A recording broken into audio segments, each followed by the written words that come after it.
Bueno, muy buenos días para todos. Vamos entonces así a dar inicio a este tiempo tan especial. Pueden tomar asiento. Bien, y quiero comentarles algo.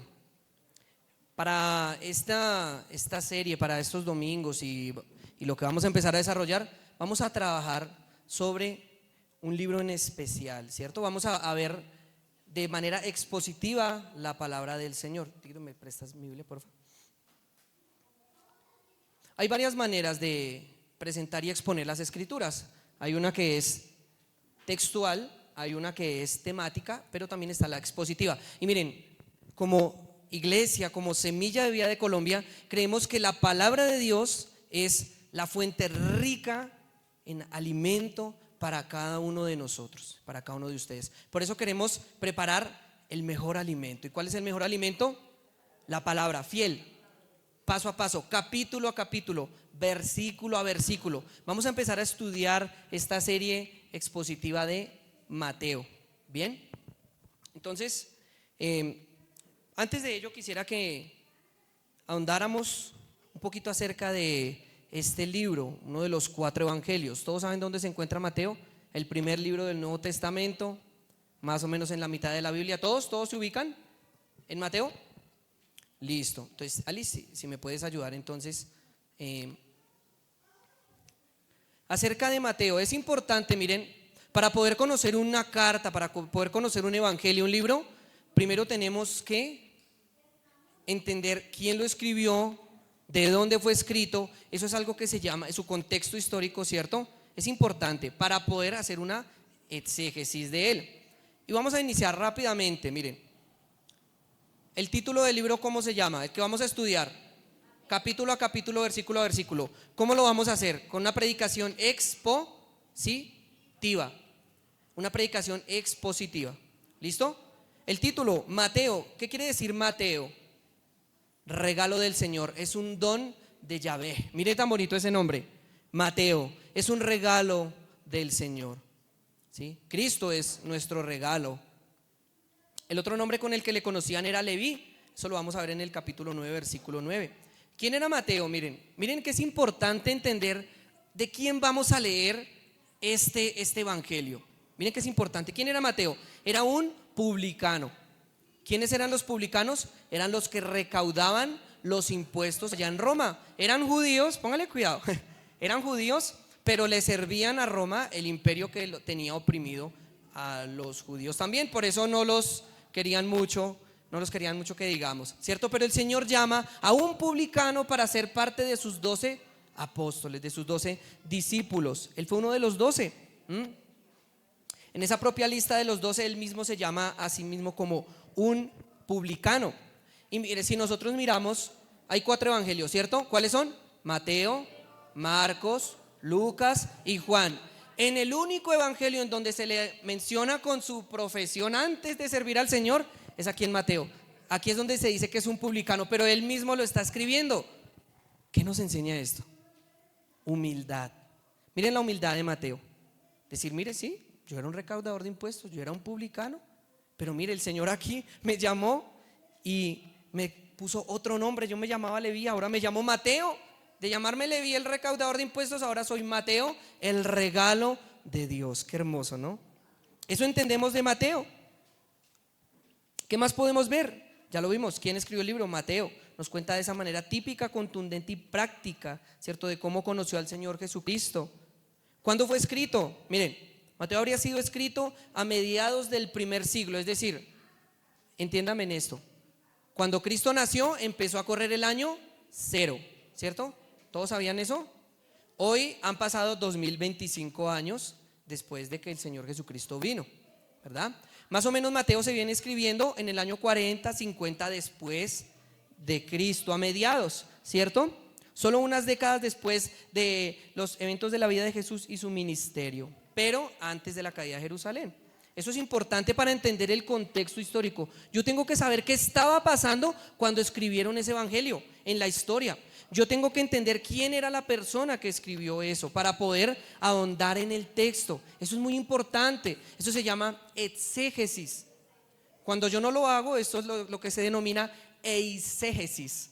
Cuando yo cojo el texto de la Biblia y digo lo que quiera, lo alegorizo, le doy mi interpretación privada, me invento cualquier cosa, ¿cierto? Cualquier doctrina, ahí hago eisegesis.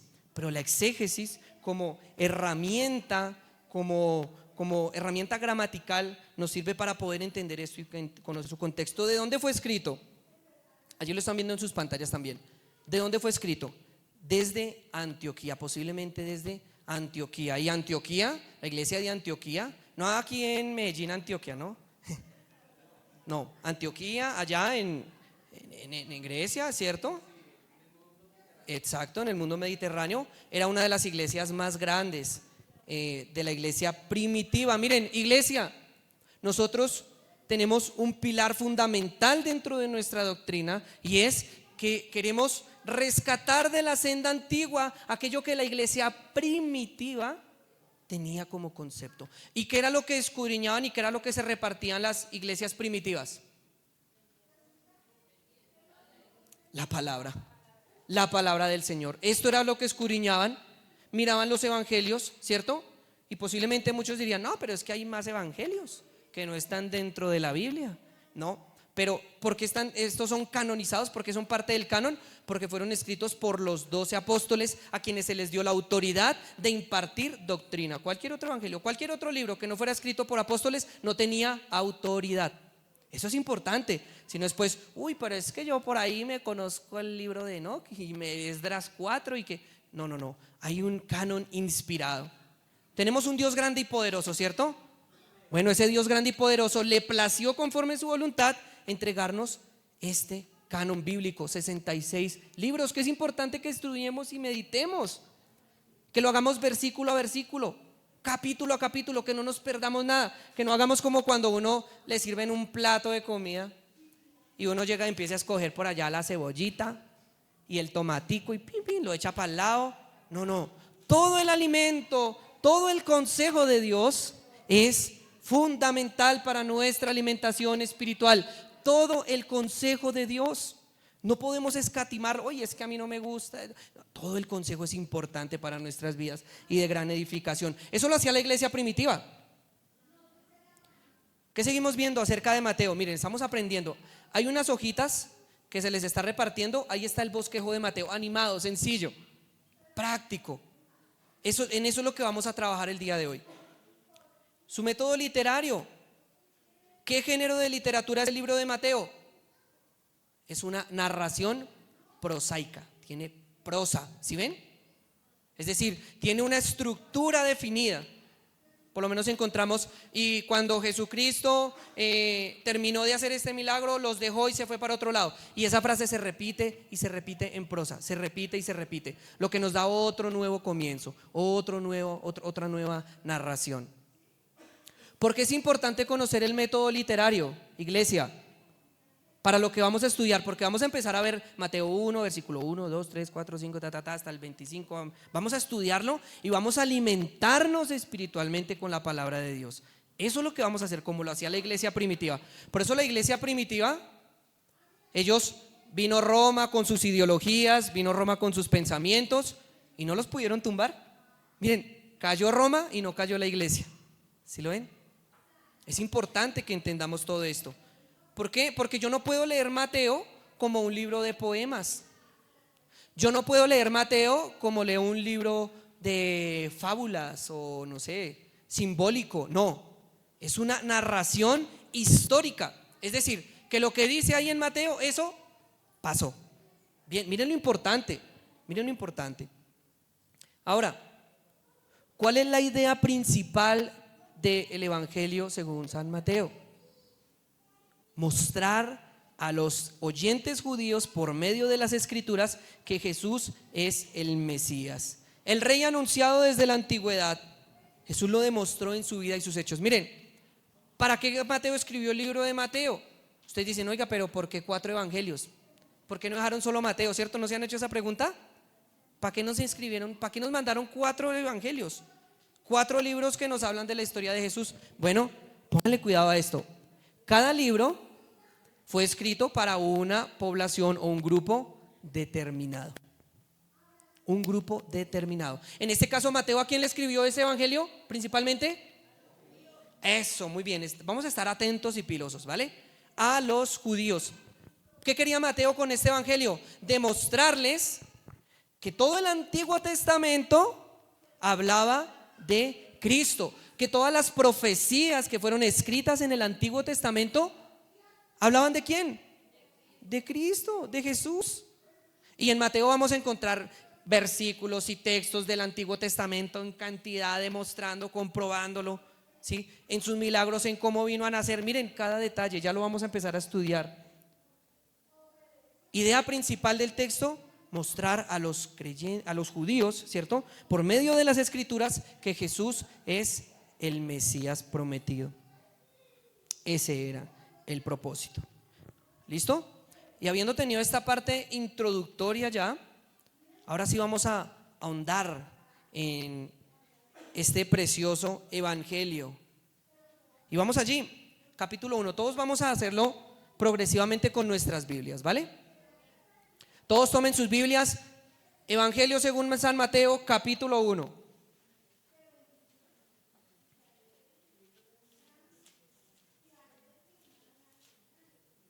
Evangelio según San Mateo, capítulo 1. Recuerden, vamos a verlo capítulo a capítulo, versículo a versículo, pero es importante que veamos su contexto, su orden, su estructura. Miren, les voy a poner un ejemplo. ¿Alguien de aquí le gusta ver series o sí? ¿Ha visto series o sea, es una novela? Bueno, yo creo que todos, ¿cierto? En alguna oportunidad.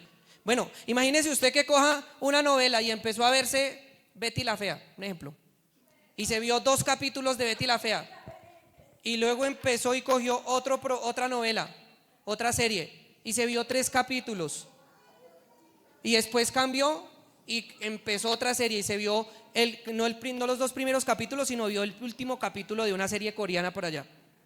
Imagínense. ¿Será que cuando ustedes lleguen a final de año van a entender algo? ¿Les va a quedar claro algo de la historia? Para que ustedes hablen de la novela esa de Betty la Fea, tienen que verse del capítulo 1 hasta el final, cuando se casa con Armando Mendoza, no mentiras, ¿sí? Tienen que verlo todo, tienen que entender el contexto y el panorama, ¿cierto? Si no, se van a perder. Bueno, iglesia, eso es lo que vamos a hacer con Mateo. Vamos a entender la historia completa, vamos a ver el panorama, la cosmovisión, nos vamos a enriquecer con esta grande historia de nuestro Señor Jesucristo. ¿Y saben por qué Mateo? Porque Mateo contiene el evangelio. ¿Y qué necesitas tú y qué necesito yo? El evangelio. Todos los días, no, hermano, pero es que yo ya llevo como 30 años yendo a la iglesia. No, yo ya estoy ducho. No, tú necesitas el evangelio. El apóstol Pablo, imagínense, en el apóstol Pablo, que escribió la mayoría de las cartas del Nuevo Testamento, decía: no pretendo haberlo alcanzado, sino que prosigo a la meta del supremo llamamiento, prosigo al blanco. El mismo apóstol Pablo. Y ahora nosotros nos la vamos a dar de los eruditos. Uy, estoy volando, Señor. No, necesitamos el evangelio todos los días de nuestra vida. Predicarnos el evangelio nosotros mismos. Y lo vamos a ver. Vamos a empezar. Allí en sus hojitas hay unos muñequitos, hay una estructura, y dice capítulos 1 al 3. Miren, el primer capítulo, la primera parte de nuestra historia, capítulos 1 al 3. Mírenlo allí. ¿De qué nos hablan estos primeros 3 capítulos? Tomen sus Biblias, miren, capítulo 1, ¿qué dice? La genealogía de Jesucristo. Aclaro algo. La Biblia, las escrituras, originalmente no tenían esos titulitos que ustedes ven ahí. Mateo no escribió genealogía de Jesucristo y comenzó, ahora sí, libro de la genealogía de Jesucristo, hijo de David, hijo de Abraham. No. Esos títulos se le agregaron posteriormente, ¿sí? No fueron inspirados. Esa carta se escribió de chorro. Sin embargo, pues nos ayudan para poder entender un poquito más, ¿cierto? Para poder saber de dónde va hasta dónde va, ¿vale? Eso es importante saberlo y entenderlo. ¿Listo? Entonces tenemos esos primeros 3 capítulos. ¿Y qué hacen esos primeros 3 capítulos? Nos preparan y nos conectan al escenario para enlazar la historia de Cristo justo con las historias del Antiguo Testamento. Miren, Mateo es perfecto donde fue puesto. ¿Por qué? Porque conecta todo lo que hablaba el Antiguo Testamento aquí con el nuevo pacto, no lo explica, es perfecto. Miren, yo comparo Mateo, ¿saben cómo qué? Como con una bisagra. Miren, ¿sí ven? Conecta, eslabona los dos pactos. Y es que Jesucristo fue el cumplimiento perfecto de todas las profecías, todos los rituales, todas las ceremonias, toda la ley del Antiguo Testamento, todos los mandamientos. Ese rey esperado, etcétera, tipificaba ¿a quién? A Cristo. Todo lo que ustedes encuentran en el Antiguo Testamento tipificaba a Cristo. Y eso nos lo va a demostrar Mateo. ¿Cómo inicia Mateo? Capítulo 1, genealogía de Jesucristo. Y aquí un paréntesis, miren, a mí me gusta que me entiendan, ahí hacerme entender. Miren, ¿ustedes se acuerdan en el colegio cuando no lo ponían a hacer el árbol genealógico? ¿Sí se acuerdan? La fotico de Andrei, la fotico de Don Justo, la fotico del abuelito Abraham y bueno, ahí ya no me acuerdo más. ¿Sí? Pero miren, para los judíos era muy importante sus genealogías porque ellos necesitaban saber cómo estaban conectados a través de su genealogía a la promesa. Y miren lo que dice, miren cómo lo conecta. Versículo 1, mírenlo. Libro de la genealogía de Jesucristo, hijo de David, hijo de Abraham. Lo conectó todo. Jesús, hijo de David. ¿Quién? El rey David. ¿Sí? Es decir, tenemos aquí para empezar a Cristo dentro del linaje de David. Tremendo, ¿no? Lo que implica que Cristo es si David era un rey, Cristo es un rey. Un rey. El rey prometido que gobernaría sobre su pueblo con vara de justicia. El rey perfecto que se les había prometido. Pero también dice que es hijo de Abraham. ¿Bien? ¿Qué quiere decir eso? Que no solamente como hijo de David, él sería rey para su pueblo, sino que como hijo de Abraham, él cumpliría la promesa que se le dio a Abraham.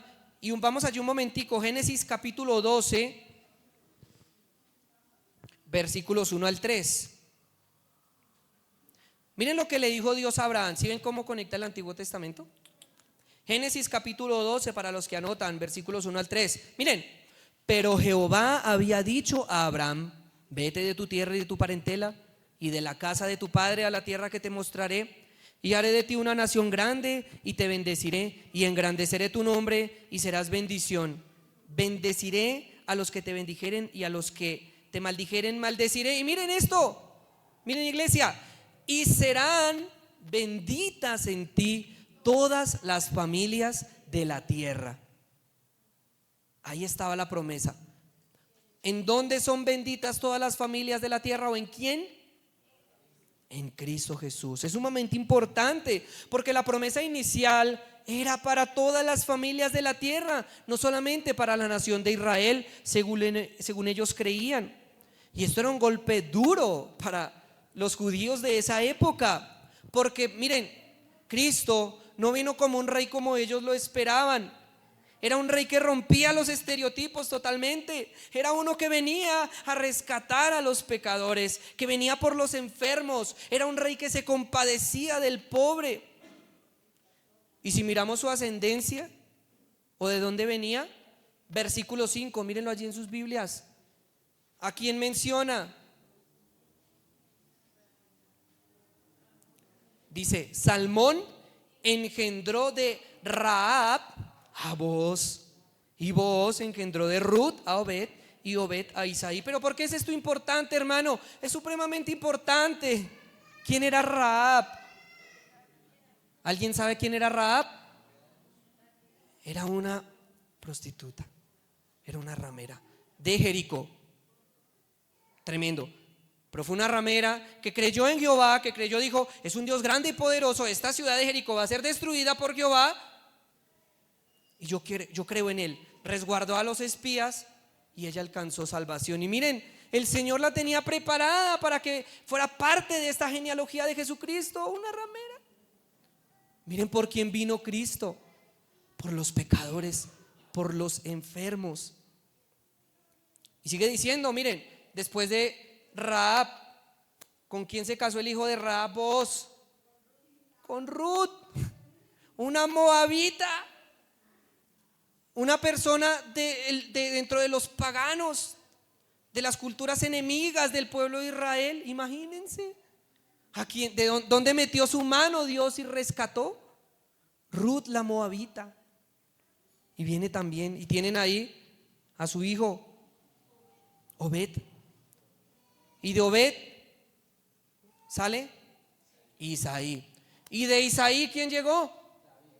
David. Imagínense. O sea, Isaí, dentro de todos sus hijos y toda esta genealogía preparada, viene para el rey David. Ahí viene la conexión perfecta. De ahí salió nuestro Señor Jesucristo. Y sigue diciendo, miren, es que eso es delicioso, es sabroso, es un banquete este evangelio. Miren, versículo 6, para que sigamos aprendiendo. Aunque ojo, de esto vamos a meditar con profundidad, ¿no? Aquí le vamos a dar un pincelazo así por encima. Un pincelazo. Versículo 6, miren lo que dice: Isaí engendró al rey David, y el rey David engendró a Salomón. ¿De quién? De la que fue mujer de Urías. Versículo 6, Urías el Eteo. ¿Ustedes saben quién fue la mujer de Urías? La historia: David se asoma por la terraza, la ve bañándose, le dice venga para acá. Se llega a ella, la embaraza, luego manda a Urías a que lo pongan al frente de batalla, prácticamente que le mandó a matar el esposo, y de ahí salió Salomón. Y uno diría, pero ¿por qué Mateo está diciendo todo esto? Es escandaloso. Dirían los judíos, ¿qué le pasa? ¿Cómo así que el rey que habría de venir tiene esa genealogía? Sí, así fue. Y uno diría, tremendo la familia llena de chicharrones, ¿no? Diría uno.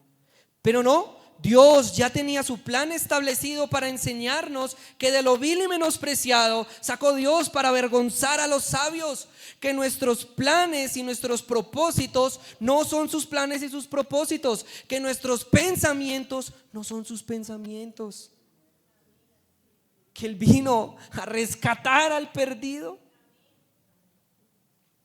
Y así seguiríamos, pero bueno, vamos con calmita, ¿no? Esto es como el abrebocas, como cuando uno vaya y llega al peaje y pasa un señor ahí con unos pan de bono chiquiticos y le da a uno la probadita. Eso es lo que estamos haciendo. Vamos a profundizar más en esto, porque este es el evangelio. Miren, ya iniciamos capítulo 1 y ya hay evangelio por todos lados, ¿sí ven? Ya hay evangelio. Vino Cristo del linaje de David a cumplir la promesa dada a Abraham. Y seguimos, capítulo 2, vamos corriéndole. Capítulo 2 nos habla de ¿qué? De su nacimiento. Y mire, este nacimiento también es espectacular. Miren, todos los eventos que pasaron en el nacimiento del Señor lo ven en sus pantallas, lo ven en sus hojitas ahí. Todos cumplieron las promesas proféticas del Antiguo Testamento. De que, por ejemplo, miren, vendrían las naciones y honrarían al Mesías. Capítulo 2, versículo 1, mírenlo allí en sus Biblias. Vinieron del oriente a Jerusalén unos magos diciendo: ¿dónde está el rey de los judíos que ha nacido?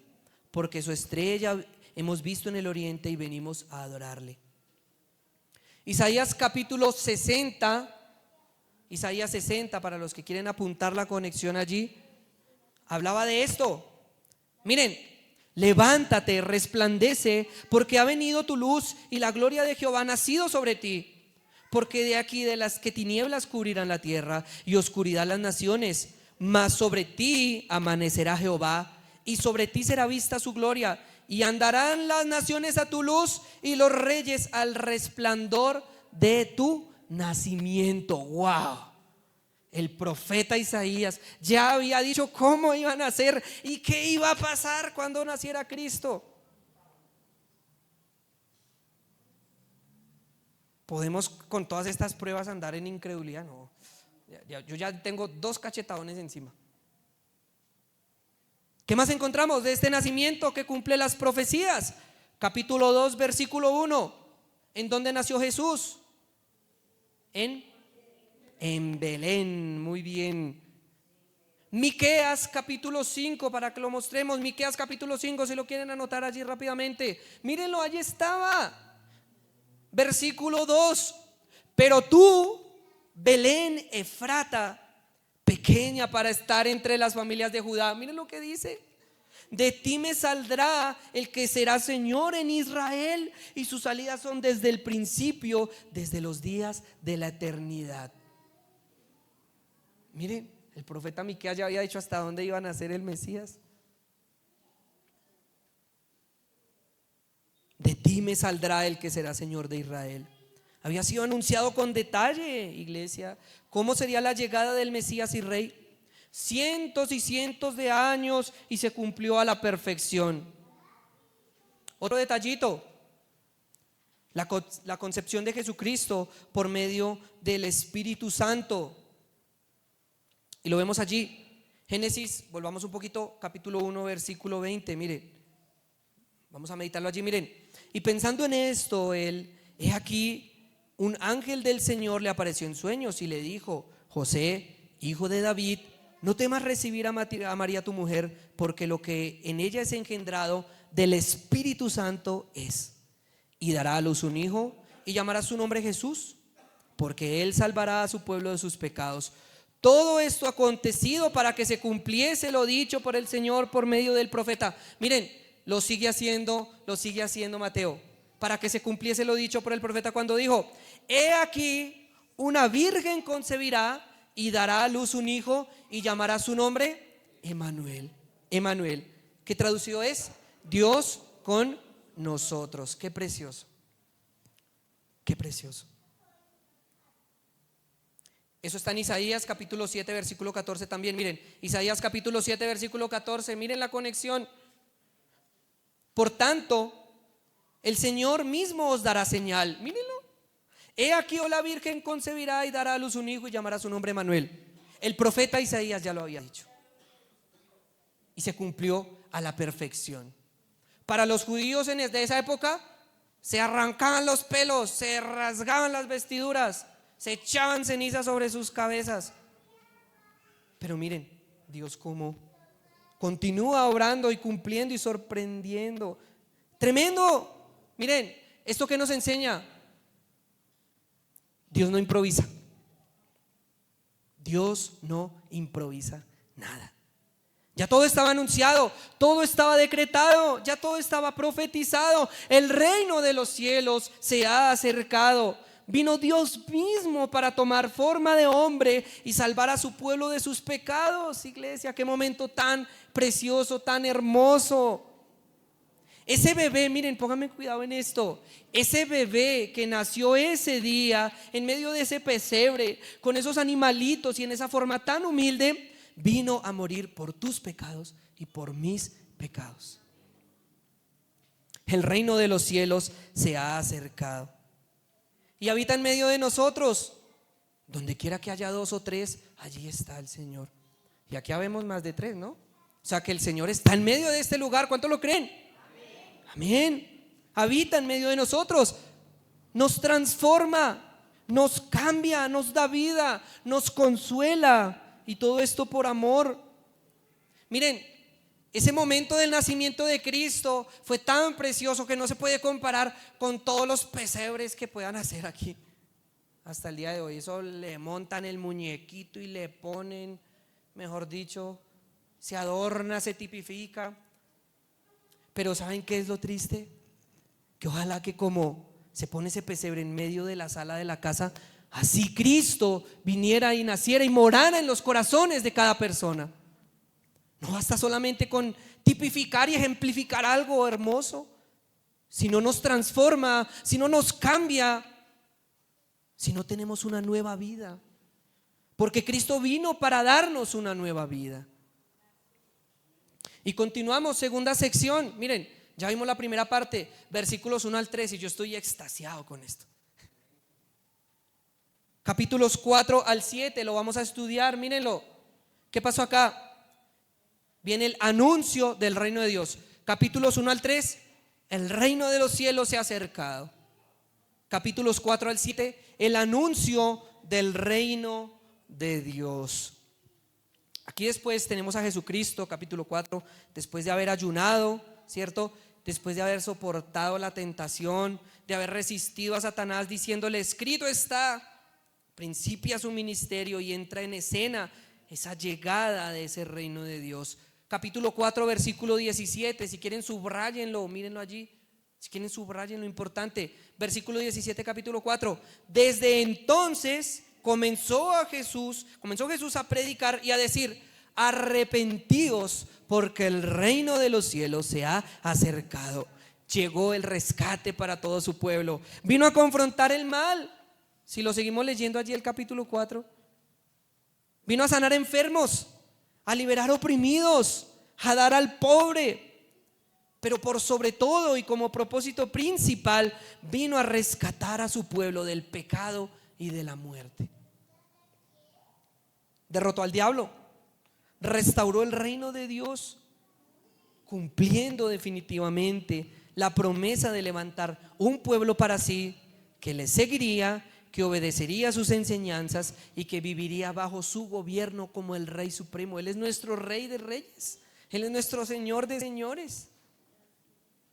Y aquí es donde, como gran rey también, pero también como el gran profeta, Cristo es, miren, vamos a llevarnos esto para la casa, Cristo es rey, sacerdote y profeta. Y aquí como un gran profeta que viene y trae esas enseñanzas, llegamos al capítulo 5, pasen la hojita, capítulo 5, ¿qué dice? ¿Cuál es el título? El sermón del monte, su sermón, wow. Qué sermón, definitivamente. En este sermón del monte, ¿qué nos va a mostrar Cristo? ¿Cómo son los miembros de la familia que Él gobierna y transformará? ¿A quiénes encontramos dentro de esa familia? Leámoslo allí. Versículo 3. Bienaventurados los pobres en espíritu, porque de ellos es el reino de los cielos. Bienaventurados los que lloran, porque ellos recibirán consolación. Bienaventurados los mansos, porque ellos recibirán la tierra por heredad. Bienaventurados los que tienen hambre y sed de justicia, porque ellos serán saciados, y así sucesivamente. Estas son las características de los miembros de la familia de Dios. Pobres, ricos, desvalidos, no desvalidos, de diferentes razas, de culturas, con diferentes problemas, con diferentes contextos. Dentro de los apóstoles habían médicos, pero habían también celotes, que eran como una especie de guerrilleros, bueno, ¿sí? Había de todo.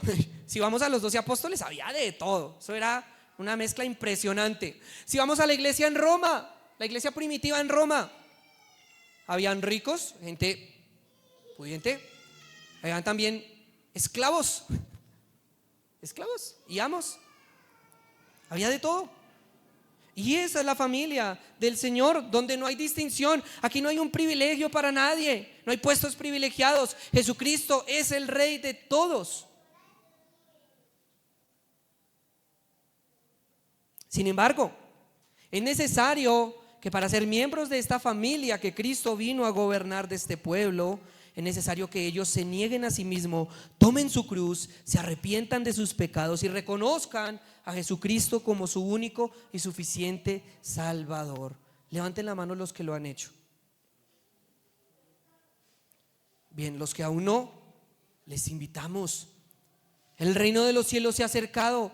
Vengan, reciban al Señor en sus corazones.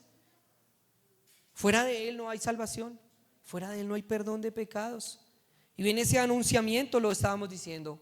Como profeta también, miren, no vino a abolir la Torá. ¿Qué es la Torá? La ley. Él no vino a abolir la Torá y los mandamientos. Él vino para cumplirlos con su propia vida. ¿Y esto qué nos enseña? Miren, que definitivamente nosotros, por nuestros propios méritos y nuestras propias fuerzas, jamás hubiéramos podido cumplirlo ni vivirlo. No.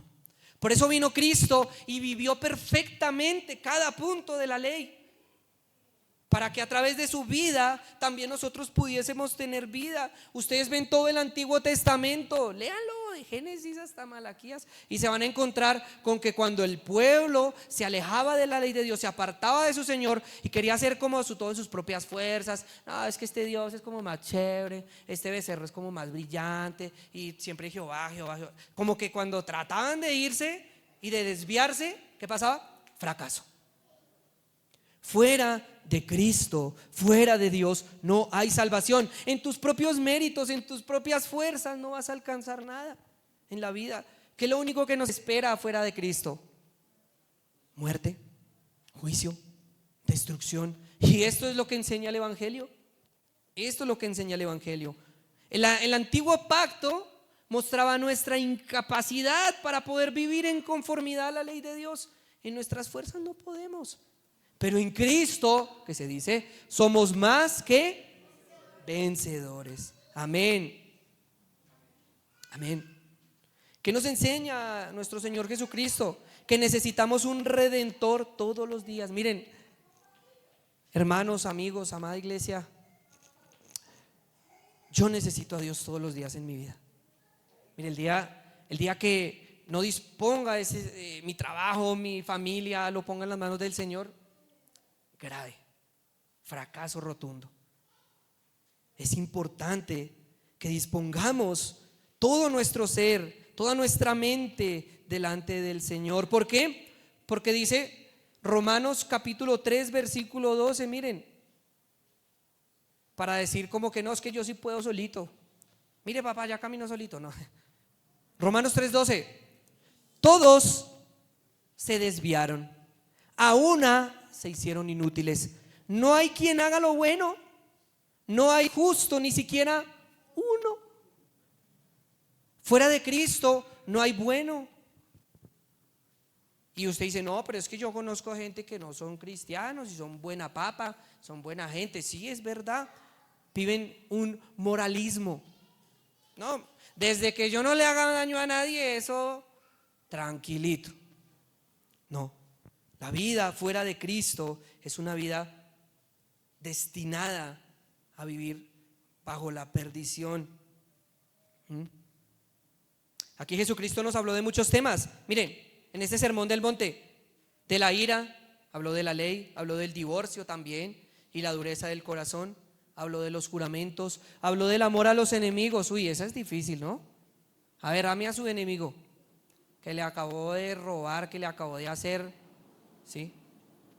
Predíquele al verdugo que acabó de asesinar a su familia. Eso lo está viviendo personas y cristianos hoy en día. Una prueba de fe tremenda. Amar a los enemigos. ¿Qué más nos enseña acerca de los tesoros terrenales? No pongamos nuestro corazón en los tesoros terrenales donde el óxido y la polilla corrompen, sino hagamos tesoros en el reino de los cielos. ¿Por qué? Porque donde está tu corazón, donde está tu tesoro, allí está tu corazón. Donde tú pongas tu tesoro, allí está tu corazón. Ahora obviamente trabajamos, el Señor nos bendice, ¿cierto? Nos da, ¿cierto? Pero lo importante es que nuestro corazón, a la luz de la enseñanza de Cristo, no repose sobre esas cosas terrenales y materiales, porque son efímeras finalmente. ¿Qué nos enseña esto? Necesitábamos un Mesías que viniera y cumpliera toda esa ley delante de Dios. Uno que, como dice Efesios capítulo 2, nos diera vida cuando estábamos muertos en delitos y pecados. Lo necesitábamos y llegó. Hermanos y amigos, amar a Dios sobre todas las cosas y amar a nuestro prójimo como a nosotros mismos, que es el cumplimiento de toda ley. Tener una vida diferente y transformada, tener una familia que sirva a Dios, solo es posible en la persona de Jesucristo. ¿Cuál es la invitación? Busquémosle, búscale, aférrate a Él, acude todos los días a su cruz. Esto nos lleva a nuestra siguiente porción, capítulos 8 al 10. Vamos todos allí, volando. Capítulo 8 al 10. ¿Qué aprendemos acá? ¿Y qué vamos a aprender? El reino de Dios en la vida de las personas. Ay, es que Jesucristo es el maestro por excelencia.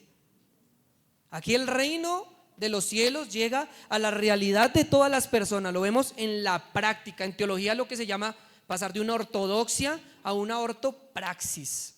Miren, Jesús no se quedó allá predicando diciendo, no, miren, hagan esto, y allá en el sermón del monte se paró y tienen que hacer esto y esto. No, no, no. Él con su vida y con su ejemplo llevó el reino de los cielos a las vidas de cada persona. Lo vemos en la práctica. Es el maestro por excelencia. Mucha gente se queja, ay no, es que ese maestro predica pero no aplica. ¿Sí lo han escuchado? Pero Cristo no es ese maestro. Cristo es el mayor ejemplo de una vida cristiana práctica. Y una de las formas en las que trajo esto fue a través de cómo trató con las personas enfermas, con cuerpos quebrantados. Levantó paralíticos, sanó al endemoniado, calmó las tormentas del mar, sanó al siervo del centurión. A unas personas les resucitó, a otras les quitó la ceguera, a otro mudo, y usted lo ven ahí en el muñequito, miren ahí donde dice 8 al 10, en la hojita, miren ahí están esos ejemplos. Al mudo le dio habla, ¿cierto? Y sí, esto demostró que en realidad Cristo es poderoso, como lo cantábamos aquellos días. Él es el poderoso de Israel. Vino para restaurar al enfermo, pero no solamente se quedó allí, porque encontramos lo que decía siguiente de ello. Miren, Mateo capítulo 28, versículo 21, subráyenlo en sus Biblias. Mateo 8, 21. Otro de sus discípulos le dijo, Señor, permíteme que yo vaya primero y entierre a mi padre. ¿Y qué le dijo Jesucristo? ¿Qué le dijo? Sígueme, sígueme. Deja que los muertos entierren a sus muertos. La realidad de la vida cristiana, amigos e iglesia, solo es posible al seguir a Jesús. La familia de Dios no se queda solamente con el milagro, con la misericordia, como que, ay, sí, tan lindo, el Señor obró en mi vida, hizo esto, no. El pueblo de Dios le sigue. El pueblo de Dios le es fiel, camina en pos de sus mandamientos, le da toda la gloria a Él. No nos podemos quedar solamente con aquella misericordia. Y de aquí, la verdad, hago un paréntesis, felicito a todos los que de parte también de la fundación están participando de los servicios que estamos trayendo. Miren, ustedes no se están quedando solamente con el tema de la misericordia, que es importante. Es importante, allí se muestra el evangelio, lo hizo Cristo. Ustedes quieren una porción mejor, y es seguir a Cristo. Y les felicito y doy gloria a Dios por sus vidas y les animo para que perseveren en ello. Luego vemos aquí capítulo 10, vamos allí, vemos cómo el Señor llama y envía a sus 12 discípulos. Aquí viene, este es hermoso también, les da una autoridad apostólica, elige sus 12 discípulos, sus 12 apóstoles, les da una autoridad, les da unas señales por las cuales todos los que seguirían creerían también, ¿cierto? Todos verían esa señal, uy, miren, estos tienen la señal de Cristo, ellos son apóstoles de Jesucristo, tienen autoridad de Cristo, vienen en el nombre de Cristo, ¿cierto? Pero también aquí que encontramos capítulo 10, les advierte, miren lo que dice. Versículo 13, capítulo 10, versículo 13. Si alguno no os recibiere y ni oyere vuestras palabras, salid de aquella casa o ciudad y sacudid el polvo de vuestros pies. De cierto os digo que en el día del juicio será más tolerable el castigo para aquella ciudad de Sodoma y de Gomorra que para aquella ciudad. Tremendo, ¿no? Y continúa diciendo, versículo 16, vamos allí todos. Miren lo que les dice. He aquí, yo os envío como ovejas en medio de lobos. Sed pues prudentes como serpientes y sencillos como palomas. Guardaos de los hombres, porque os entregarán a los concilios y en sus sinagogas os azotarán. Capítulo 10, versículo 16. También les advirtió. Y bueno, esto también hace parte de la realidad. El evangelio es predicado en todo el mundo. Sin embargo, así como es aceptado por muchas personas, también tristemente es rechazado por muchos. Esa es la realidad.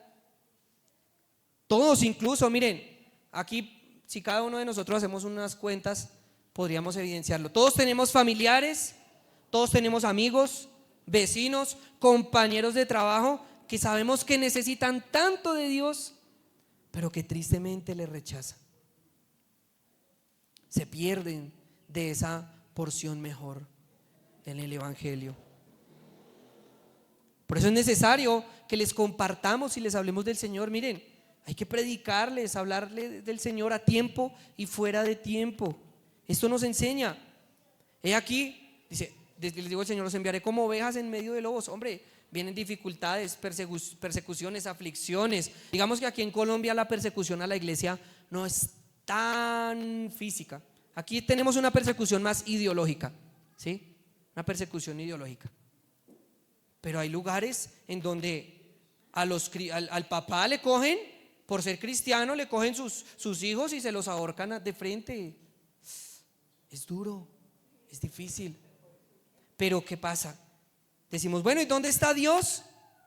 ¿Dónde está Dios en medio de mi prueba? ¿Dónde está Dios en medio de mi dificultad? ¿Dónde está Dios? Mucha gente se pregunta.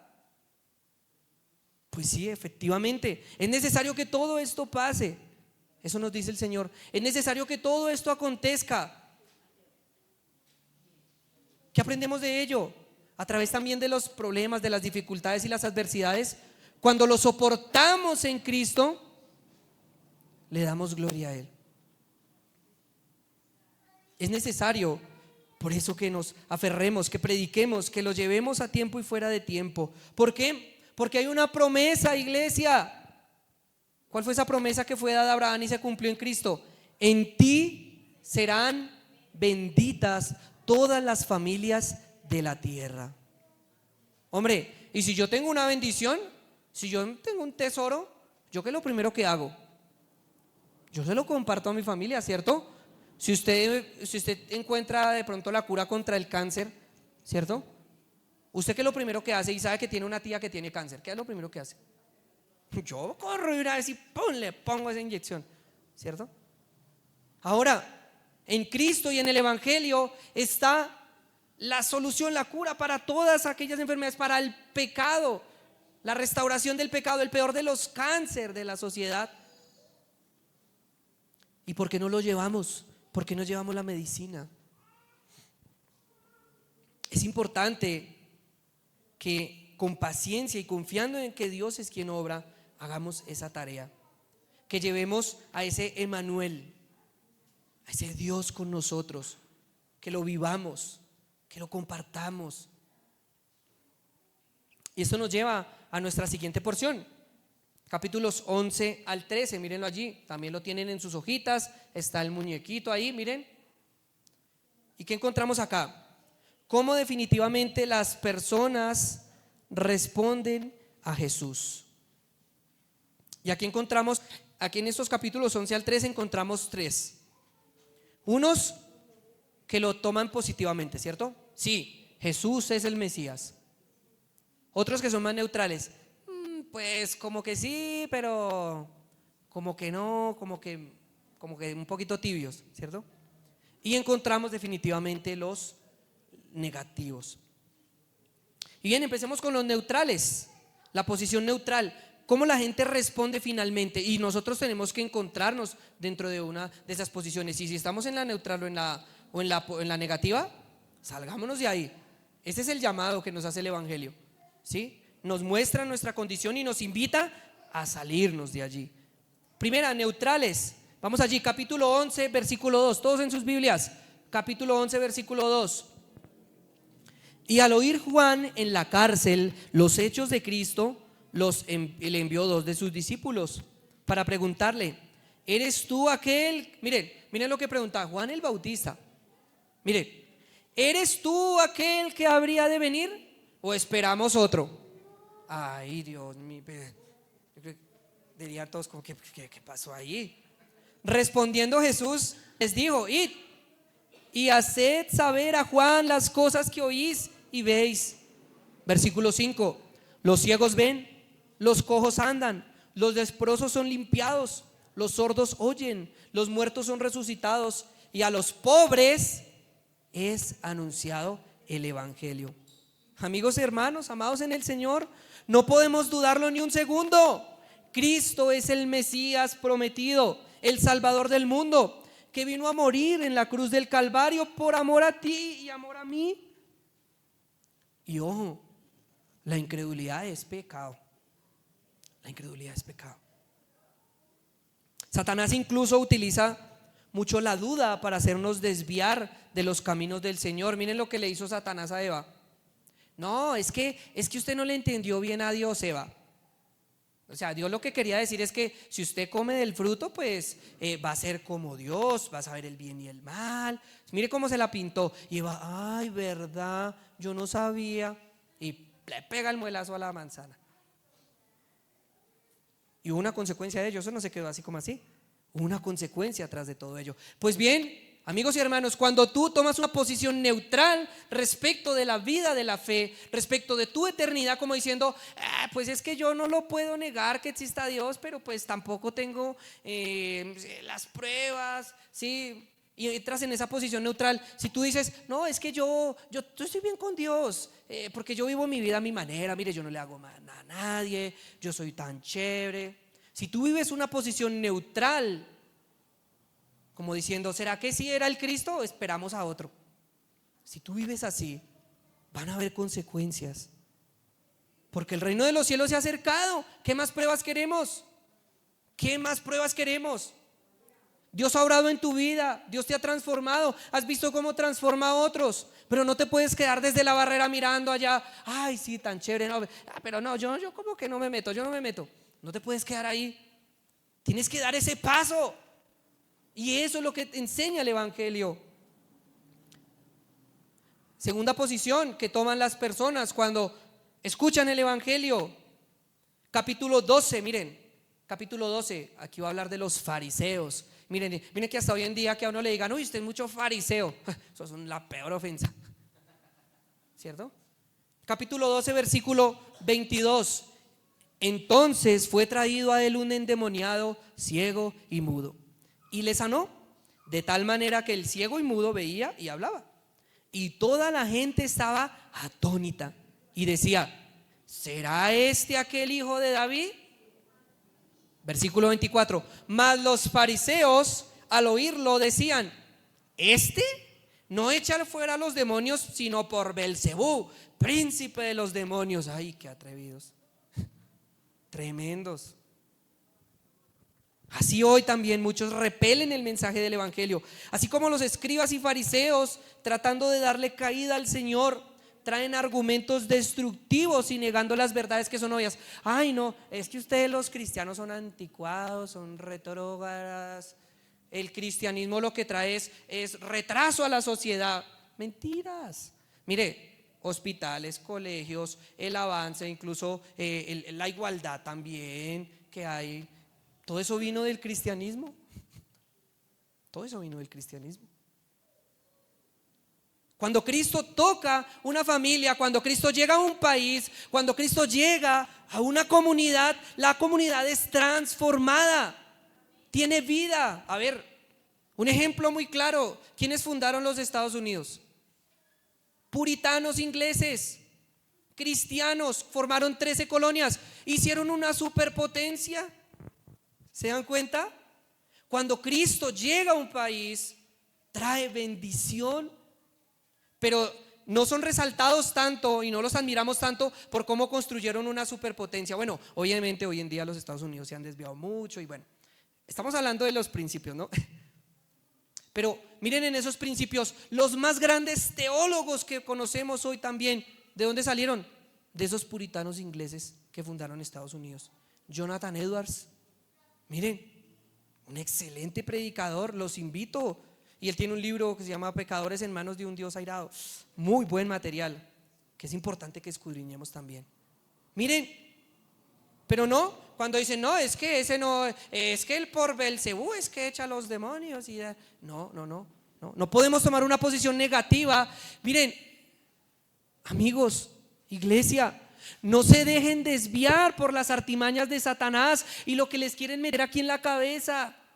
No se dejen lavar el cerebro por la ideología que está de moda. Miren, esas ideologías que están hoy, mañana van a desaparecer y viene otra, y vienen vientos de doctrinas y viene y cambia. Pero si, dice la escritura, cielo y tierra pasará, pero su palabra, amén.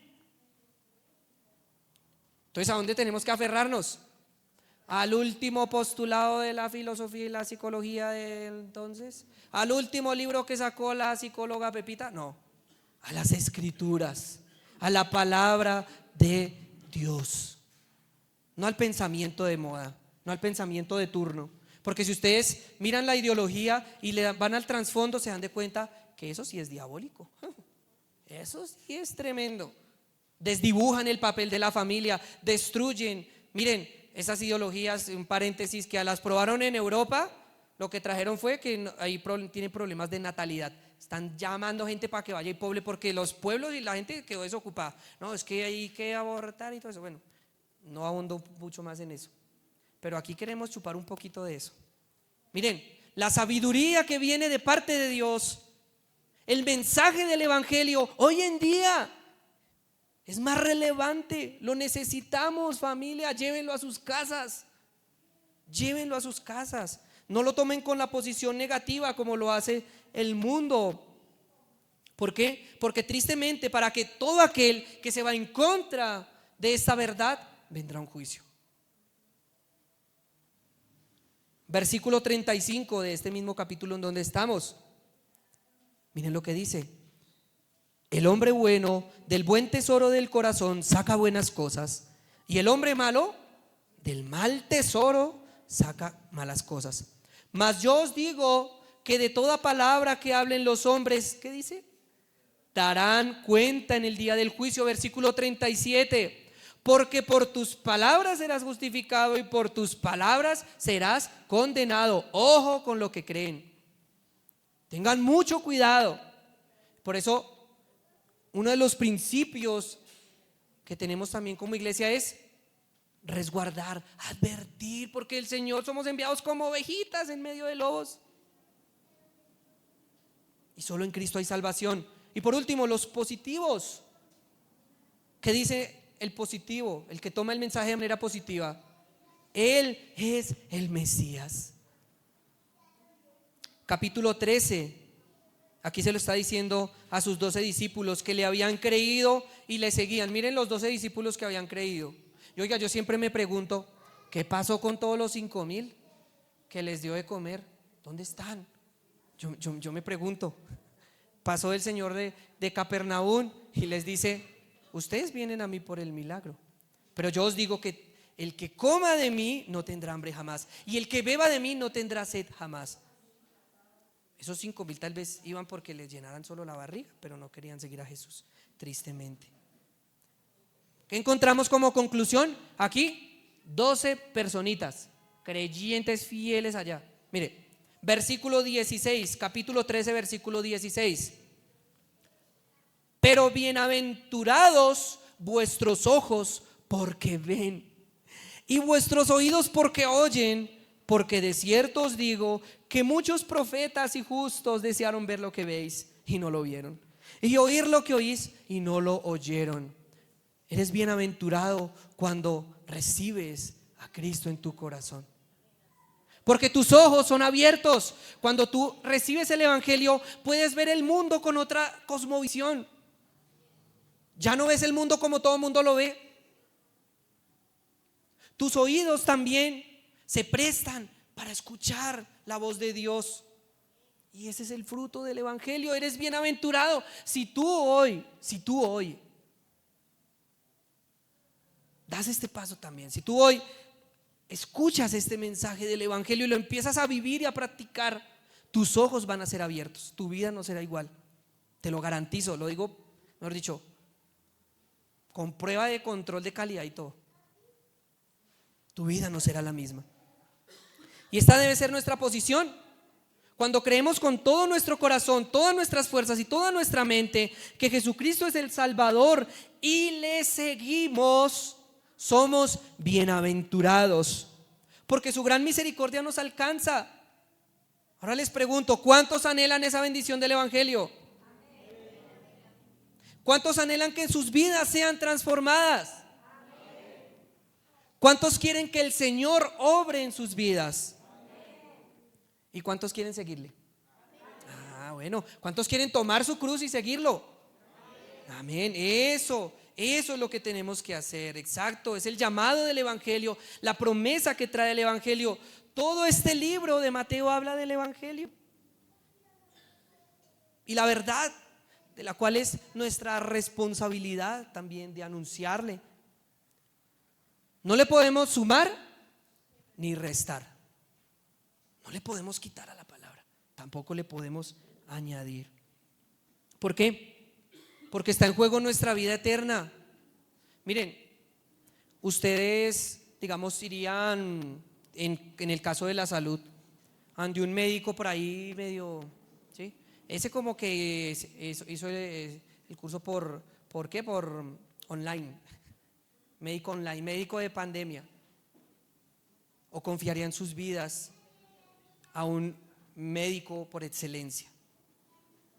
Miren, el mundo es ese chamán, es ese que lo coge y venga, yo le tengo el remedio, y lo coge y le unta crema así. Pero Cristo es el médico por excelencia que trae verdadera sanidad y verdadera salud para nuestras vidas espirituales y también físicas. De aquí encontramos toda esta porción del 11 al 13. Me gusta cómo termina, miren, ahí mismo en el capítulo 13. ¿La parábola de qué? ¿Quién me ayuda? ¿Qué parábola encontramos? Capítulo 13. Parábola del sembrador, hermosa, preciosa. Mejor dicho, el Señor, el mejor de los profesores que puede haber. Miren, vamos a leerlo un momentico. Pero, bueno, antes de eso quisiera explicarles así por encima. Nos narra, por cuestión de tiempo, cómo el sembrador salió a sembrar. Y una parte de esas semillas cayó junto al camino. Otra semillita cayó en los pedregales y esa no produjo nada, no pudo echar raíz porque el sol la quemó. Otra semillita cayó entre espinos y los espinos la ahogaron. Pero hubo una semilla, miren, que cayó en buena tierra y esa semilla produjo fruto, cual al 100, cual al 30 por 1, miren, al 60 y al 30 por 1. Y dice el Señor: el que tenga oídos para oír, oiga. Y vamos a ver cómo el Señor explica esta parábola, para que también extraigamos hoy algo para nuestras vidas. Vamos allí, capítulo 13, versículo 18. Vamos a leerlo todos.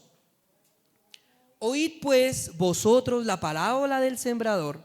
Cuando alguno oye la palabra del reino y no la entiende, viene el malo y arrebata lo que fue sembrado en su corazón.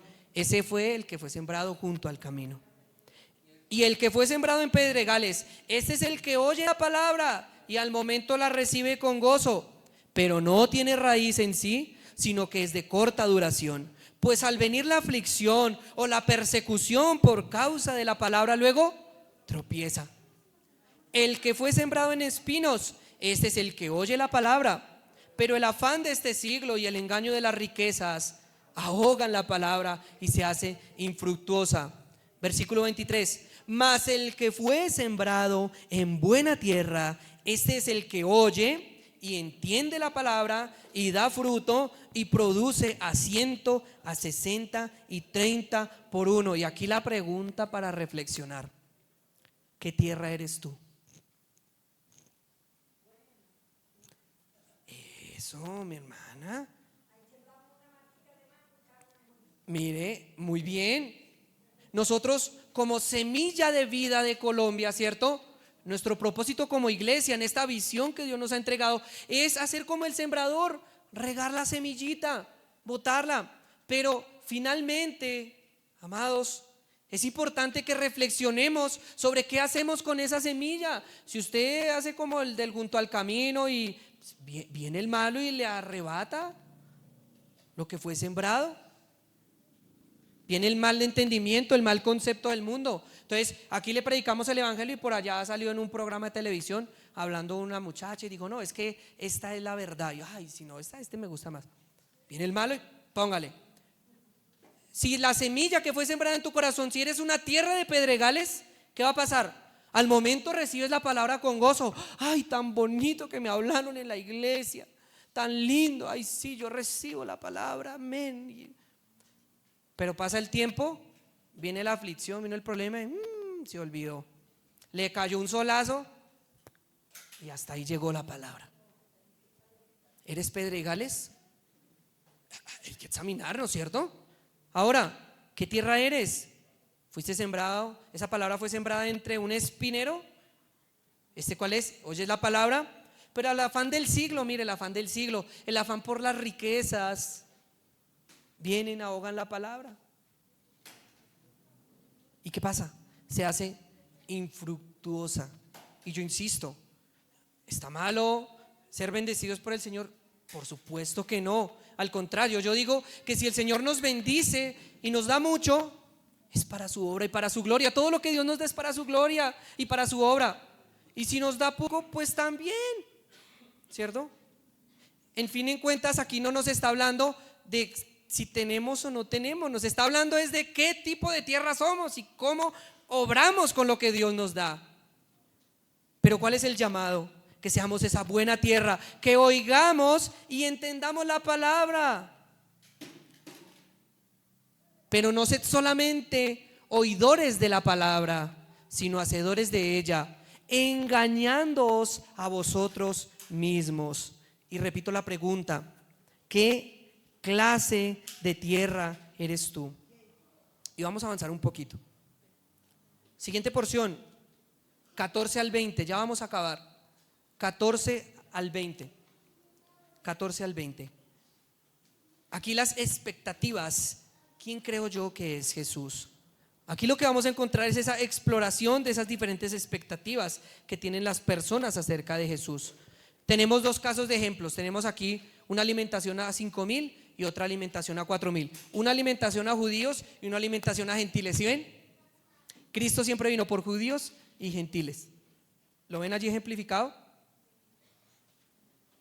Y los vemos aquí a muchos emocionados, diciendo: realmente, Señor, tú eres el Hijo de Dios.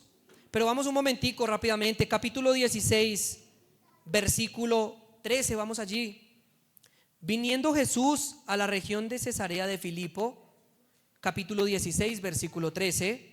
Viniendo Jesús a la región de Cesarea de Filipo, preguntó a sus discípulos diciendo: ¿quién dicen los hombres que es el Hijo del Hombre? Y ellos dijeron, miren, unos Juan el Bautista, otros Elías, otros dijeron, no, ese es Jeremías, otro, ese es uno de los profetas. Pero él les dijo: ¿y vosotros quién dices que soy yo? Respondiendo Simón Pedro dijo: tú eres Cristo, el Hijo del Dios viviente. Miren, allí siempre Mateo nos trae estas dos posiciones. Unos que apelan, ¿cierto? Y dicen: tú eres el Mesías, el Cristo. Vemos también unos 5,000 que creyeron, ¿cierto? Pero se quedaron solamente con el milagro de la alimentación y nunca regresaron jamás, ¿sí? Y vemos también otros en los cuales surge un choque fuerte, ¿cierto? Porque no, el concepto de Cristo y como Él se vino a presentar no era compatible con lo que ellos creían. Y voy a avanzar aquí un poco más rápido. Tenemos el caso de los fariseos. ¿Ustedes saben qué creían los fariseos que sería el Señor? Ellos decían: no, el Mesías viene, eso viene con tanques, con caballos, Él viene a derrotar aquí a los romanos. Este Jesús es el que nos va a coger aquí a los israelitas y nos va a convertir a gobernar el planeta Tierra. Bueno, ¿sí? Pero viene Cristo y se presenta totalmente diferente. Cristo viene como un rey, pero un rey que da la vida por los suyos. Viene Cristo y se presenta con una mentalidad totalmente diferente, no simplemente moralista, tradicionalista, no. ¿Y qué pasa? ¿Qué hacen los fariseos? Comienzan a atacarle. Miren, vamos allí un momentico, capítulo 19, versículo 16. Mateo 19, 16. Miren, entonces vino uno y le dijo: Maestro bueno, ¿qué haré para tener la vida eterna? Él le dijo: ¿por qué me llamas bueno? No hay un bueno uno sino Dios. Mas si quieres entrar en la vida eterna, guarda los mandamientos. Le dijo: ¿cuáles?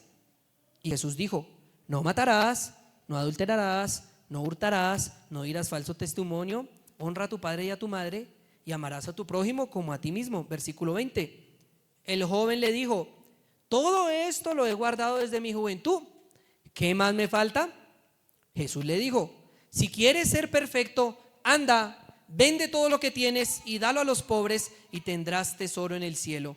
Y ven y sígueme. Oyendo el joven esta palabra, se fue triste, porque tenía muchas posesiones. Versículo 23.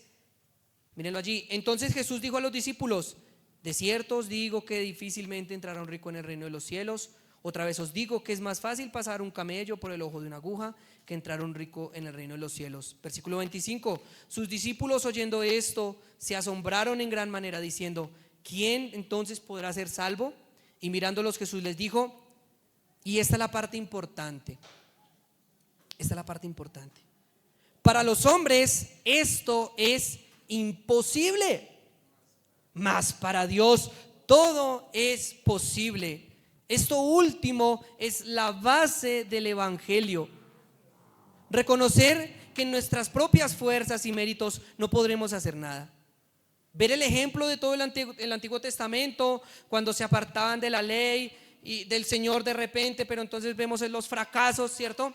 Vemos en el Antiguo Testamento fracaso tras fracaso, se cometió pecado, que nos demuestra: para el hombre esto es imposible, mas para Dios todo es posible. Miren la importancia de conocer al Cristo revelado en las Escrituras y reconocer que no podemos solos, no somos llaneros solitarios. Nunca podremos vivir vidas transformadas con mantras, chakras, con la penca de sábila detrás de la puerta. No, eso no transforma, no va a cambiar a nadie. Son cosas que solamente acallarán nuestras conciencias.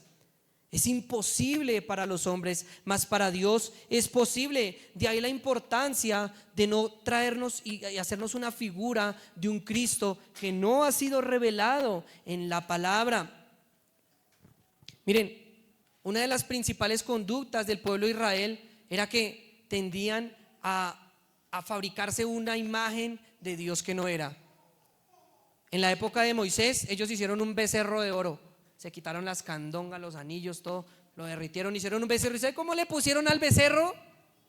Jehová. Imagínense. Hacían becerros de oro y le ponían Jehová.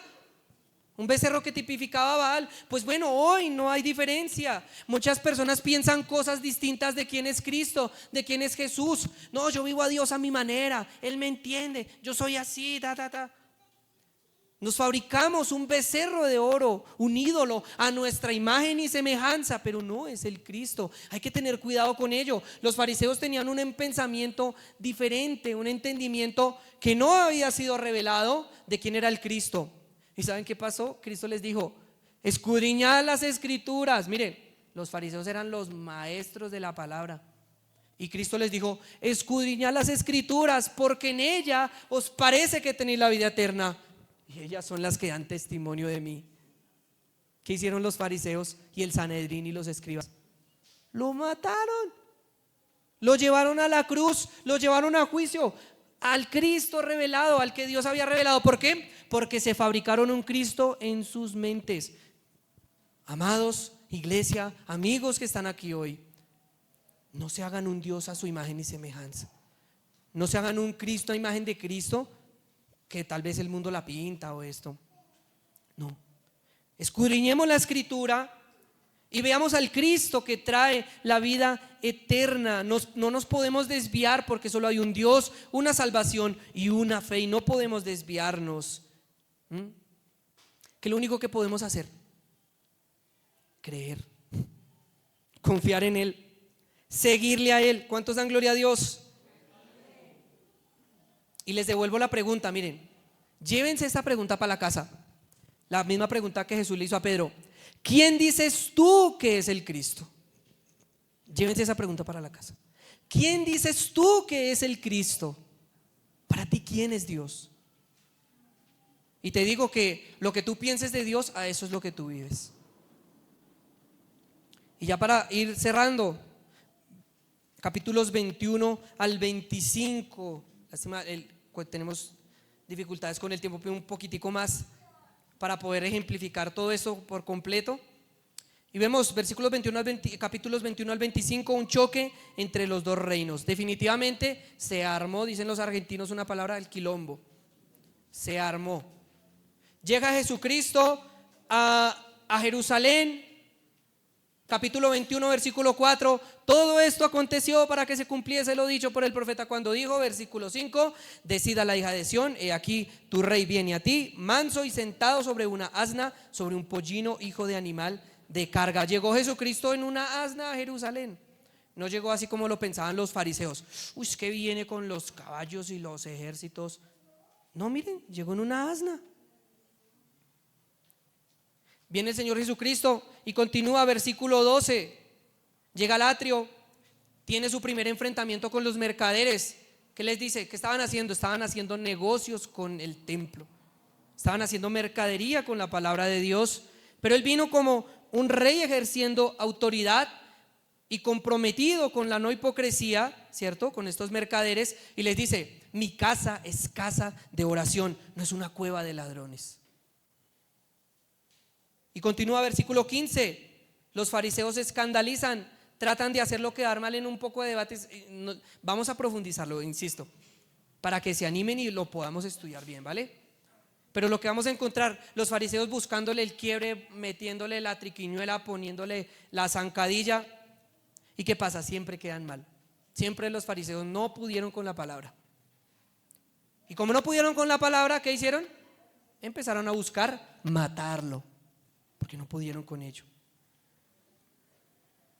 Ese es el choque entre lo que Dios reveló de su reino y lo que el hombre piensa que es el reino de Dios. Miren, y muy seguramente yo creo que todos hemos pasado por ello. Llegamos, aprendemos algo de la palabra y a veces es chocante, ¿cierto? A veces es difícil, hay un choque, ¿cierto? Entre lo que pensamos, entre lo que piensa el mundo, lo que piensa la sociedad, ¿sí? Y lo que revela la palabra de Dios. Pero finalmente lo que nos debe llevar a esto es a arrepentirnos. Miren, los fariseos tuvieron la oportunidad, escucharon el sermón directamente de Cristo, pero no creyeron. Imagínense el corazón tan duro, llevados por su entendimiento. No nos podemos acercar a Dios con nuestros conceptos, con nuestras cosas, nuestras ideas. El Señor Jesucristo habla también del juicio que habrá para ellos en los ayes. Y nuestra última sección, capítulos 26 al 28, ¿qué encontramos? Los últimos momentos del Señor, pero la gran victoria consumada. Esa misma noche, miren, esa misma noche el Señor organiza todo para su partida en la cena de la Pascua. Les vuelve a contar el tema de la esclavitud en Egipto y toma la cena del Señor. Aquí hay una transición, acuérdense, antiguo pacto a nuevo pacto. En el antiguo pacto ellos celebraban la Pascua, un corderito, unas hierbas amargas, ejemplificaba que habían salido libres de la esclavitud en Egipto. Y Cristo instituye la cena del Señor, el pan, la copa de vino que tipificaba su sangre, diciendo que en su sacrificio seríamos libertados de la esclavitud, del pecado y de la muerte. Tremenda enseñanza por la cual vamos a profundizar. Pasa la madrugada y llegan a arrestarlo. Lo entrega Judas, se lo llevan para el Sanedrín. Allá en el Sanedrín lo acusan de blasfemo, de falso, de lo peor. Luego dicen: no pudimos con este. Se lo llevan a Pilato, pero él dice: no, yo me lavo las manos. La verdad, no, este hombre es recto, no tengo nada que decir. Se lava las manos y ahí ¿qué? Se lo entregan al pueblo. ¿Y qué dicen? Miren, los mismos que gritaban allá cuando Cristo entró, diciendo: Hosana al hijo de David, Hosana en las alturas, son los mismos que ahora los encontramos diciendo: crucifíquenlo, mátenlo, queremos a Barrabás, crucifíquenlo. Un choque fuerte. ¿Por qué? Porque llegó Cristo y no era uno que ellos en sus mentes se habían fabricado y esperaban. Impresionante. Allí en el Calvario, iglesia, capítulo 27, versículo 32, allá en la cruz del Calvario, Él derrama hasta la última gota de su sangre por nosotros. Muchos le decían: bájate de esa cruz, tú eres el Hijo de Dios, ¿no que eras el Mesías que habría de venir? Bájate de esa cruz. Y Él lo hubiera podido hacer, pero Él se entregó por amor a ti y por amor a mí. Allá lo escupieron, lo azotaron, lo humillaron, se burlaron de Él. Sus seguidores lo negaron. Miren, todos los apóstoles hasta se dispersaron. Pero Cristo soportó hasta el último segundo. Se entregó como un corderito en manos de los verdugos. Una escena sangrienta, una escena cruenta. ¿Cuántos han visto la pasión de Cristo? Bueno, la pasión de Cristo no es nada comparado con lo que realmente padeció Cristo. Sin embargo, no todo terminó aquí. Todos dirían, hasta los discípulos que se dispersaron: bueno, muchachos, hasta aquí llegó todo, vamos otra vez a pescar, porque pues ya no hay más que hacer, ¿cierto? Pero no, muchos hoy lo tipifican y hacen grandes figuras de la muerte del Señor, ¿cierto? Pero no todo terminó ahí. Este fue el cumplimiento, no fue un fracaso. Y contradigo un poco a lo que dijo el último Papa. Dijo: la muerte de Cristo fue un fracaso. Y decimos: no, con todo respeto, pero no fue un fracaso. Fue al contrario, el cumplimiento perfecto de todas las profecías del Antiguo Testamento. Esto tenía que pasar. Él debía morir y pagar la pena que nosotros teníamos que pagar. Él tenía que pagar el precio por causa de nuestros pecados. Tenía que vivir una vida perfecta que tú y yo no podíamos vivir. Él tenía que pagar un sacrificio cruento que tú y yo no podríamos pagar. Ahora, en lugar de ser juzgados nosotros, Él es juzgado. Él lleva sobre sí mismo el peso de la maldad y nuestro pecado. Y esto es la victoria. Cuando aparece la tumba vacía, miren, seguimos en la narración.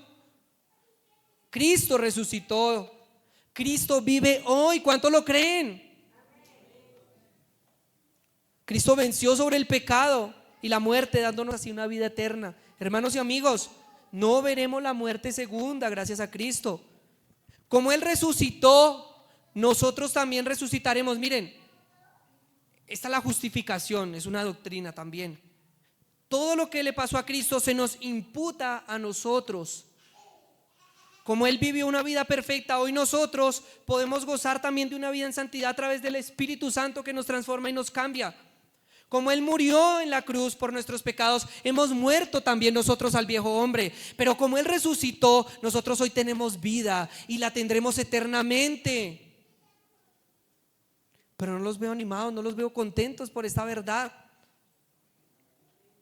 ¿Cuántos le dan gloria a Dios? ¿Cuántos le alaban? Y aquí termina capítulo 28. La gran comisión que se nos entregó en nuestras manos a todos los que creemos en Él. Anunciamos que Él es el Rey prometido, que vendrá por segunda vez y establecerá su reino, donde definitivamente el pecado y la maldad no gobiernan más. Miren, esto es importante, que eso es lo que esperamos. Hay muchos que lo tienen por tardanza, otros dicen: no, eso es mentira, eso es una fábula, eso es. Siga creyendo en cuentos de hadas. No, espere que el día de la quema se ve la candela, su merced. Cristo traerá salvación y vida eterna a su pueblo y juicio contra sus enemigos. Esto se nos pide a nosotros, anunciar por todos los rincones de la tierra, haciendo discípulos. ¿Y qué? Enseñándoles a que guarden todas las cosas que Él nos enseñó, que Él nos revela en su palabra, bautizándolos en el nombre del Padre y del Hijo y del Espíritu Santo, y enseñándoles a que guarden todas estas cosas. De manera que así tendremos todos los días en nuestras casas y en nuestras sociedades al Emmanuel. Dios estará con nosotros. Él estará con nosotros hasta el fin del mundo. Y eso nos lleva a nuestras conclusiones de lo que hemos aprendido. ¿Qué hemos aprendido? Si quieres la siguiente. Jesús ha traído el reino de los cielos a nosotros al venir y nacer como hombre, cumpliendo con todo ese Antiguo Testamento, con todas las profecías que hablaban de él. Y aprendemos que esa venida fue de gran bendición. Y fue una bendición, ese es el resumen. Y es una bendición para todas las familias de la tierra. Lo que nos debe evidenciar y corroborar la veracidad de esta revelación, para que la creamos y entendamos que todo esto fue necesario que pasara y cómo solo en Él hay salvación. También aprendimos, y Él nos dejó esta gran enseñanza en el Sermón del Monte. Confrontó al mal, anunció que su reino no se parecía a nada a lo que nuestra mente infinita pudiera describir, sino que apunta a una moral no externa en la ley, sino a una verdadera transformación del corazón. ¿Quieres ser transformado en verdad? Sigue a Cristo. Su reino trae bendición para la vida diaria, también lo vimos, ¿se acuerdan? Del Sermón del Monte a la vida práctica. No solamente obra milagrosamente en nuestras vidas, no solamente nos ha sustentado, no solamente nos ha bendecido, sino que también nos pide que no nos quedemos con ello y le sigamos. No poniendo el ojo en lo que podemos ver, sino en lo que no podemos ver. Y damos gloria a Dios por su misericordia. Claro que sí, necesitamos la misericordia, pero necesitamos aún más seguirle a Él. Aprendimos también cómo al escuchar el mensaje del Evangelio, ¿qué pasa? Surgen varias posiciones. Unos son neutrales y desde que yo no le haga daño a nadie, pues tranquilo, no necesito a Jesús. Soy el buena papa, soy el moralista, ¿cierto? Soy buen vecino. Encontramos otra posición que definitivamente, porque les da pereza, por rechazo, porque no quieren escuchar, se acomoda a su manera de ver y vivir la vida. Pero también hay otros que son como la buena tierra, ¿sí lo recuerdan? Una buena tierra que produce fruto al escuchar y recibir la semilla de vida que trae la palabra del Señor. La atesoran y la viven y son realmente transformados. Y surge la pregunta, no lo olviden: ¿qué tierra eres tú? Pregúntense eso, ¿qué tierra soy yo? ¿Cómo estoy tomando la semilla? Me dieron la semilla, ¿qué voy a hacer con ella? Del 14 al 20 aprendimos cómo muchas de nuestras expectativas y lo que pensamos que es Dios o lo que entendemos por encima nos lleva a vivir y tener prácticas desordenadas. Miren esto: una mala enseñanza me lleva a una mala práctica. Pero cuando realmente queremos conocer al Jesús de la Biblia, miren, y ser cambiados por Él, todo cobra sentido. Y surge otra pregunta muy importante, la pregunta que Cristo le hizo a Pedro: ¿quién dices tú que soy yo? ¿Quién dices tú que es Jesús? Cristo, cuando viene, efectivamente va a haber un choque de mundos, un choque de filosofías, de maneras de pensar, pero no nos podemos acomodar a este mundo. No os conforméis a este siglo, sino renovados por medio de vuestro entendimiento. ¿Sí lo ven?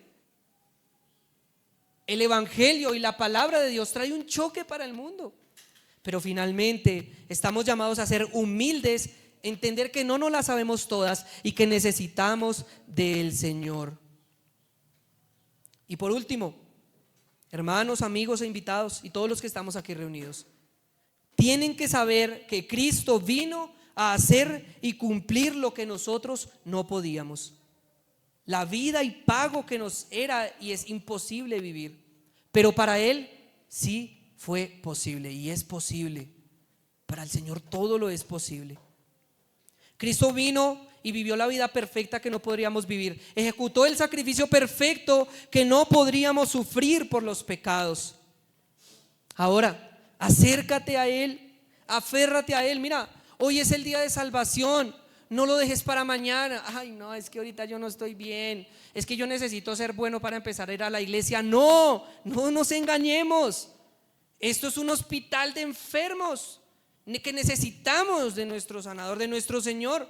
No es que cuando sea el otro año, ahí sí doy el pasito. No, no, no. La vida cristiana empieza hoy. Hoy es el día de salvación. El reino de los cielos se ha acercado para tu vida y para tu familia hoy. No le des más largas. Que empezamos, hombre, sí, unos caminan más despacito, otros más rápido, no, pero lo importante es empezar. Es empezar. Muchachos, los que están en la universidad, los que están en el colegio, no se dejen llevar por las falsas ideologías y filosofías de este mundo. Aférrense al evangelio. Yo le decía a Lalis, decía, ¿tú quieres ser cool? ¿Quieres ser diferente a todos? Los chinos dicen, no, es que yo soy original. ¿Sí has escuchado? Yo soy una persona diferente a todos. Bueno, ¿quieres ser original y diferente? Vuélvete cristiano. Vuélvete cristiano. Porque todo el mundo es la misma fotocopia.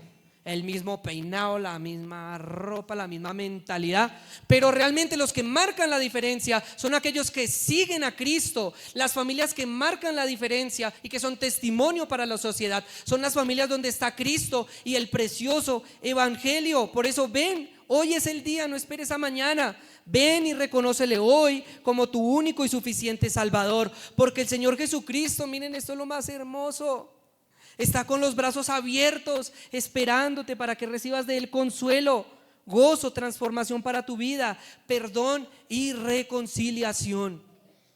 La salvación solo está en Cristo. Amén. Oremos. Bendito Señor, te damos gracias por tu santa palabra. Gracias porque hemos podido dar un vistazo a tu revelación, Señor. Hoy queremos aferrarnos y acercarnos a ti, Señor. Hoy, Señor, quisiera los que gusten también, podemos orar así. Señor, hoy reconocemos, Señor, nuestro pecado, nuestra maldad. Reconocemos, Señor, que hemos fallado. Reconocemos que para nosotros es imposible, Señor, pero sabemos que para ti es posible. Hoy, Señor, te reconocemos como nuestro único y suficiente Salvador. Hoy abrazamos el evangelio, Señor. Hoy nos aferramos a tu cruz y a tu sacrificio, Señor, sabiendo que en nuestros méritos y en nuestras fuerzas, Señor, no hay posibilidad. Pero en ti, Señor, está la salvación. Oh, Señor, ¿a quién iremos si solamente tú tienes palabras de vida? Señor, guarda nuestra mente, nuestro corazón, guárdanos de las filosofías del mundo, Señor. Guárdanos, Señor, de todo lo que asedia y acecha, Señor, nuestras vidas. Transfórmanos por medio de tu Santo Espíritu, que nuestros hogares sean llenos de tu Santo Espíritu. A ti clamamos, Señor, a ti apelamos y a ti nos aferramos. En el nombre de Cristo Jesús, amén.